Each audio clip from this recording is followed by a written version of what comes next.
आज जिस मूवी को एक्सप्लेन करूंगा उस मूवी का नाम है अनवुमेन। हम देखेंगे कि एक लड़का है जिससे एक लड़की की शादी हो जाती है, मगर अफसोस उसे बाद में पता चलता है कि वो लड़की नहीं है, असल में वो एक किन्नर है। तो ये कहानी हम शुरू करते हैं दोस्तों, जानेंगे पूरी कहानी कुछ ही मिनटों में। मगर प्लीज उससे पहले इस वीडियो को लाइक कीजिए, शेयर कीजिए और सब्सक्राइब कीजिए चैनल को, ताकि आप ऐसे वीडियोस का आगे भी मजा ले सकें। और मेरे चैनल पे और भी काफी सारे इंटरेस्टिंग वीडियो हैं, उन्हें भी देखिए। तो कहानी शुरू होती है राजस्थान के गाँव से, जहाँ पर हम एक बंद कमरे में एक लड़की को देखते हैं जिसका नाम सांवरी होता है। वो डरी सी सहमी सी बंद कमरे में उदास बैठी हुई है और लगता है कि वो किसी लड़के के कब्जे में है। लड़का आके उसे लात मारता है और उसे तैयार होने के लिए कहता है, क्योंकि उसे देखने के लिए लड़के वाले आए हुए थे। और यही हमें पता चलता है कि असल में सांवरी जिसे हम लड़की समझ रहे हैं वो लड़की नहीं है, असल में वो एक किन्नर है। और हैरानी वाली बात ये है कि ये बात गाँव में किसी को भी नहीं पता है, सिवाय उस लड़के के जिसने अभी अभी पिस्तौल के साथ एंट्री मारी है कमरे के अंदर। लड़का पिस्टल सांवरी के गले में लगा देता है और उसे धमकी देता है कि अगर तुमने अपने बारे में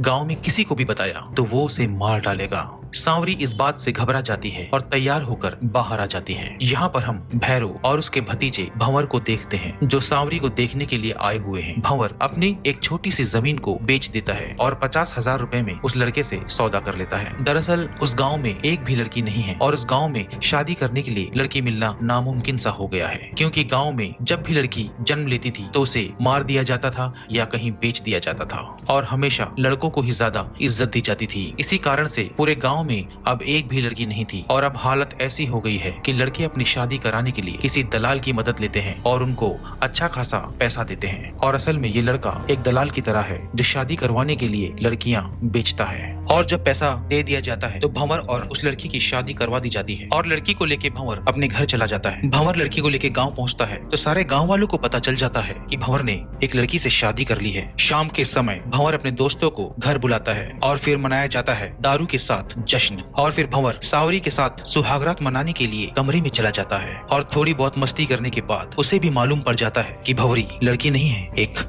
किन्नर है। अब भंवर को बहुत ही ज्यादा गुस्सा आ जाता है और फिर भंवर अपनी ताऊजी के पास जाता है और कहता है कि हमें अपना पैसा वापस लाना ही पड़ेगा, क्योंकि उनको बेवकूफ बनाया गया है। एक किन्नर के साथ पैसा लेके शादी करवा दी गई है। अब ताऊजी को भी गुस्सा आ जाता है। ताऊजी लड़की को मारने लगता है, लेकिन भंवर उसे समझाता है कि लड़की को मारने से कुछ भी नहीं होगा, हमको उस लड़के को पकड़ना होगा और उससे अपना पैसा वापस लेना होगा। जिसने हमसे ये धोखा किया है उसे उसका अंजाम देना होगा। अब सांवरी यहाँ पे अपना मुंह खोलती है। वो उसे बताती है कि वो लड़का बहुत ही ज्यादा खतरनाक है। उसे मालूम था कि मैं किन्नर हूँ और उसने जानबूझकर मेरी शादी तुमसे करवा दी है। अगर तुमको मदद मांगनी ही है तो जाके पुलिस में रिपोर्ट करो और उनसे मदद मांगो। भंवर को ये बात पसंद आ जाती है और वो अगले दिन पुलिस स्टेशन जाता है अपने साथ हुए धोखे की शिकायत दर्ज करने। उन लोगों को इस बात की चिंता भी सता रही थी कि गाँव वालों को अगर सच्चाई का पता चल गया कि भंवर ने एक किन्नर से शादी की है, लड़की से नहीं, तो गाँव में उनकी इज्जत मिट्टी में मिल जाएगी। तभी ताऊजी का दिमाग ठनठनाता है और उसको एक आइडिया आता है। वो एक आइडिया देता है कि सांवरी अगर घर छोड़ के भाग गई तो उनकी इज्जत बच सकती है। फिर कोई भी गांव वाला उसे किन्नर का पति नहीं बुलाएगा, इससे उनकी इज्जत भी बच जाएगी और किसी को ये राज का पता भी नहीं चलेगा।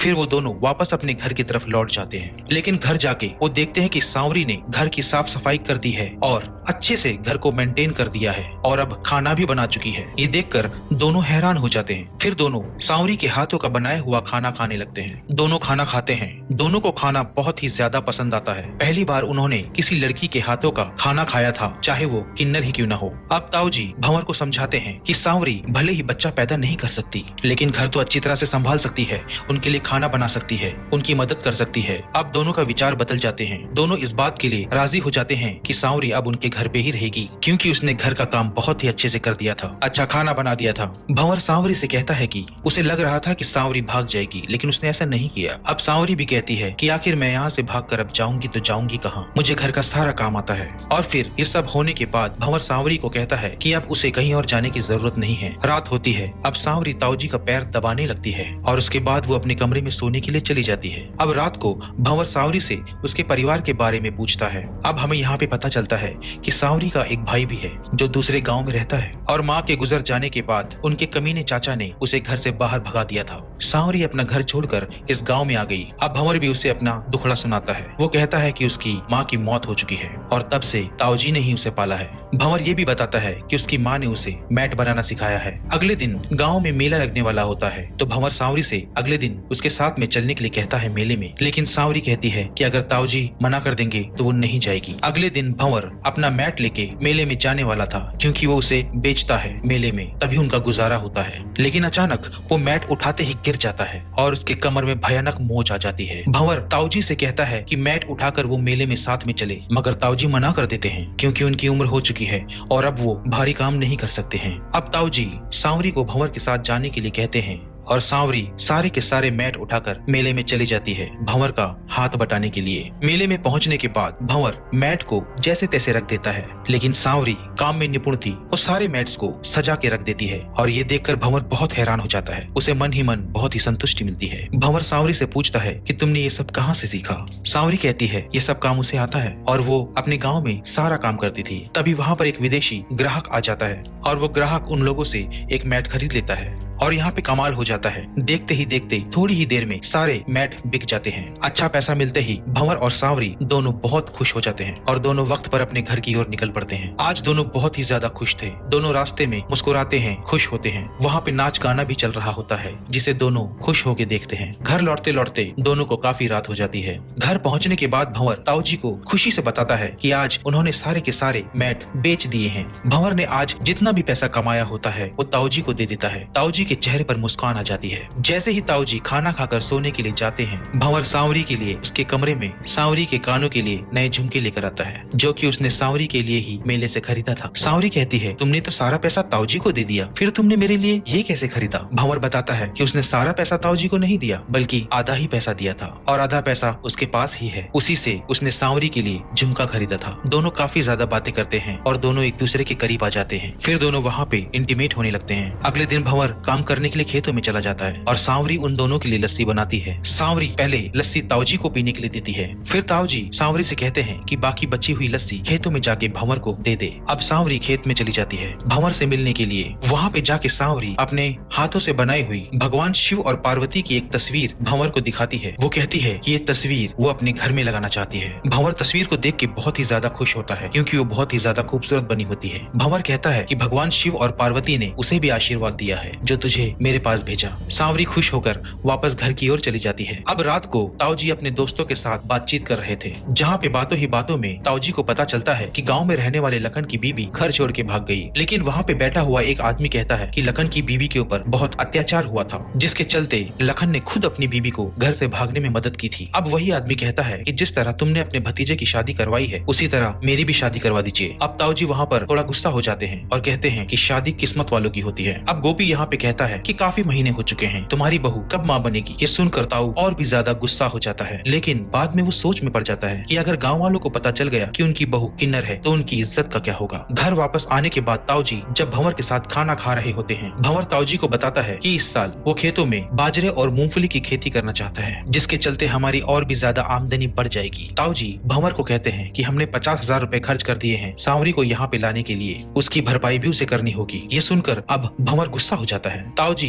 भंवर को कहता है कि जाके डॉक्टर से मिले और उसे सलाह देता है कि डॉक्टर से दवाई ले ताकि उसकी बीबी माँ बन सके। ये सब सुन के भंवर को समझ में नहीं आता कि ताऊजी को क्या हुआ है और वो गुस्सा हो जाता है। भंवर वहाँ से चला जाता है दुखी मन से। रात के समय भंवर वापस अपने घर आता है और आके अपने बिस्तर पर सो जाता है। जब उसकी आँख खुलती है तो देखता है कि सांवरी अभी भी जाग रही है। वो बहुत ही जोरों से रो रही थी। भंवर सांवरी को समझाता है कि वो उसे कुछ भी नहीं कह रहा था। भंवर सांवरी से कहता है कि उसकी माँ ने एक बेटी को जन्म दिया था, लेकिन ताऊजी ने बेटी को दूध पिलाने से ही मना कर दिया और 2 दिन के बाद भूख के मारे वो मर गई। तब भी मैंने ताऊजी को कुछ भी नहीं बोला। भंवर अपने पिता के बारे में उसे बताता है कि वो ज्यादातर बीमार ही रहते थे और उसकी दवाई दारू में उनके पास जितनी भी जमीनें थी वो सब बिक गई। फिर भंवर और सांवरी फिर से इंटीमेट होने लगते हैं और तभी ताऊजी की नींद खुल जाती है। वो पानी पीने के लिए उठते हैं, लेकिन उसे मटके में पानी नहीं मिलता और ताऊजी सांवरी को डांटने के लिए कमरे में चले जाते हैं। वहाँ पे जाके ताऊजी देखते हैं कि दोनों इंटीमेट हैं और ये देखकर वो हैरान हो जाते हैं। सुबह होते ही ताऊजी भंवर से कहते हैं कि पूरे गांव को लगता है कि सांवरी तेरी बीवी है, और अब मुझे भी लगने लगा है कि वो तेरी बीवी है, क्योंकि वो तेरी बहुत सेवा कर रही है, दिल से सेवा कर रही है। भंवर ताऊजी को बताता है कि वो डॉक्टर के पास में जा रहा है सांवरी का इलाज ढूंढने, ताकि वो बच्चा पैदा कर सके।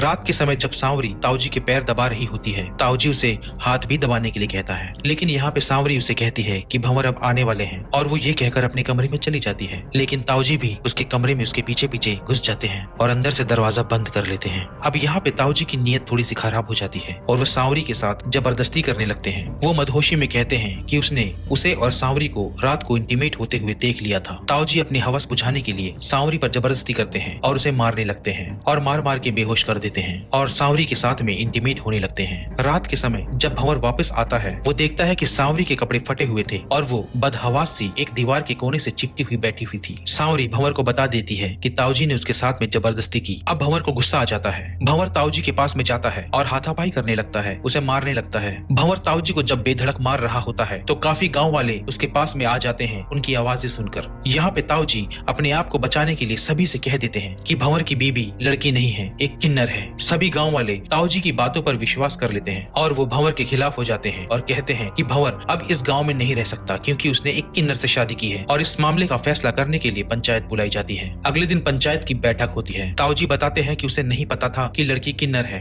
लेकिन शादी के बाद भंवर को पता चल गया था कि उसकी बीबी किन्नर है। अब भंवर पंचायत के सामने सभी को कहता है कि उसे पता चल गया था कि सांवरी एक किन्नर है, लेकिन ताऊजी को भी पहले से ही पता था। लेकिन फिर भी ताऊजी ने सांवरी के साथ जबरदस्ती करने की कोशिश की। ताऊजी इस बात का विरोध करते हैं कि उसने ऐसा कुछ भी नहीं किया। अब सरपंच गांव वाले से पूछते हैं कि उन लोगों ने कभी ताऊजी को उस किन्नर के साथ में गलत हरकत करते हुए देखा, लेकिन गांव वालों को इस मामले में कुछ भी पता नहीं होता और वो ताऊजी का पूरा साथ देते हैं। अब सारे सरपंच मिलकर भंवर से कह देते हैं कि तुमने एक बहुत ही बड़ा अपराध किया है एक किन्नर के साथ में शादी करके, और तुमने पूरे गांव वालों से और ताऊजी से भी ये बात छुपाई कि वो लड़की एक किन्नर है। लेकिन भंवर अभी भी अपनी बातों में अड़ा रहता है। वो कहता है कि ये सब उसने ताऊजी के कहने पे किया, लेकिन ताऊजी साफ मुकर जाता है। वो कहता है कि उसे कुछ भी नहीं पता, उसे तो तब पता चला जब 9 महीने हो गए और अब तक सांवरी ने कोई भी बच्चा पैदा नहीं किया। तभी गांव वाला एक आदमी मजाक में भंवर से कहता है कि भंवर एक किन्नर का आशिक है, और ये सुनकर भंवर बहुत ही ज्यादा गुस्सा हो जाता है और वो कहता है कि वो उसका आशिक नहीं है। यहाँ पर सांवरी थोड़ी सी रुआसी हो जाती है। वो पूरे गांव वालों के सामने कहती है कि इसमें भंवर की कोई भी गलती नहीं है। जिस दिन हमारी सुहागरात थी उस दिन भंवर ने उसे घर जाने के लिए कह दिया था, लेकिन मैंने ही घर जाने से इनकार कर दिया। सारी पंचायत मिलकर ये फैसला करती है कि सांवरी को अभी